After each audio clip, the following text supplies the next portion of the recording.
Ben, could you tell me a bit about yourself? Yeah, absolutely. So I've born and bred in High Wycombe, lived there all my life. I now work at the Oasis Partnership as an assertive outreach worker, helping to get people into different treatment services. And Ben, I understand that you was into drugs when you was younger. Can you tell me a bit more about that? How you started on drugs and what age you was? Yeah, absolutely. So I started drinking really about 14, and then that kind of progressed quite quickly. So I was there drinking 1 to 2 bottles of wine every day, almost every other day at the age of 14, 15, hiding it from family members, hiding it from friends. That progressed on to Class A drugs by the time I was 16, and then progressively got pretty bad from there.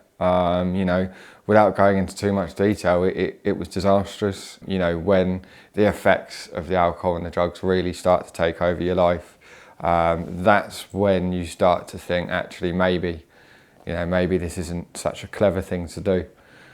What age did you stop drinking at and taking drugs? Yeah, so really I started at 14. I'd say it's difficult to say when I stopped because I started seeking help really about 23 years old. That was when that became difficult because I now wanted to do something about the problem. I now had a bigger problem than I ever realised. So if I said to you that I stopped at 22, 23, just like that, it's not that. I wish it was that easy. But it was then that I started to access local drug and alcohol services. That was when I really started to say, do you know what? I'm going to do something about this. However, I would say it was about 27 when I really started to, get a better handle of it, and that's when I started, that's when I started actually working, volunteering in local drug and alcohol services. But yeah, 22, 23 was when I realised I needed to do something about it. Yeah, you just mentioned volunteering, and what inspired you to become a counsellor with people with drugs and other issues with drink and that? If you're not drinking anymore, you've got a big space in your life that you need to fill. It's not just a 9 to 5, it's a 24/7 thing by that point. So I've got a lot of space that I need to fill. Okay, what am I going to do about that? And they said to me, stay sober for 6 months and you can then start volunteering. So that gave me a bit of inspiration to think, okay, if I do that, I can start volunteering and helping others and explain to them, that my story, their story kind of bounce off each other and give a bit of support. So really, it helped fill my time at first, and then it helped me feel like I could actually give something back to the service that I had taken, so much from over the years.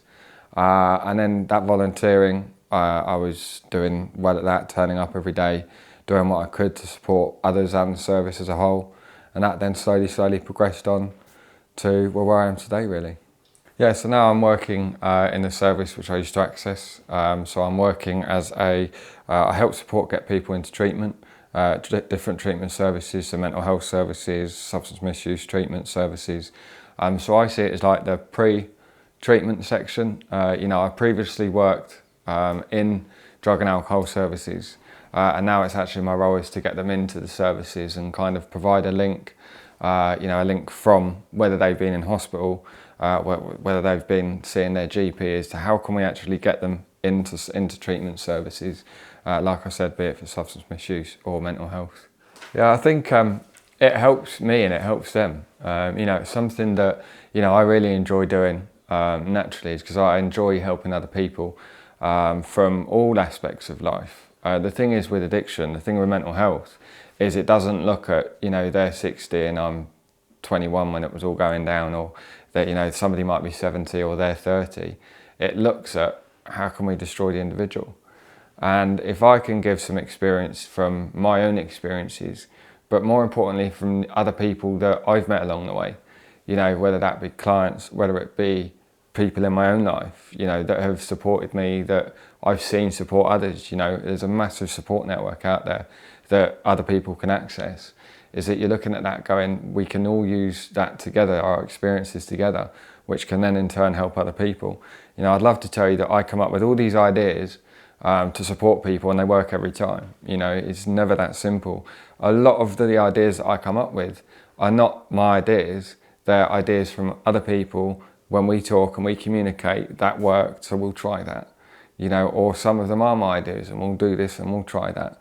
You know, so there's no fixed way of sorting out a problem, because if I gave you a treatment pathway and said to you, if you do that, it will work for you, it worked for this person, it just doesn't work like that, you know. So I might have 100 ideas and one of them might work, and that's the one we're going to run with, you know. So I would love it if we had a fixed path, but what works for me might not work for you and won't work for somebody else, but it will work for somebody. And it's all about saying, right, okay, which one does work, and finding it for them, and then encouraging them to keep doing that. Because one of the hardest things is to keep coming back and doing the things you don't necessarily want to do. And that's the kind of crux of where we're at. We're trying to support people to do things that aren't natural to them. It's actually quite natural for them to do the opposite. So if we can support them along the way, whether that be getting them into treatment services, accessing substance misuse or mental health services outside, you know, in their own time, whether that be mutual aid, whether that be any hobby, you know, to fill that time, to fill that gap, if we can get them to do that, or myself or somebody else, you know, just get somebody to make an impact on their life and have a positive impact, then it is really over to them to make the changes themselves, because only they can do it. We can take them and give them all the support, all the wraparound care, but it takes them to really want to have to make the changes in their life, which is not easy. Well, thank you, Ben, for being so honest with your answers today.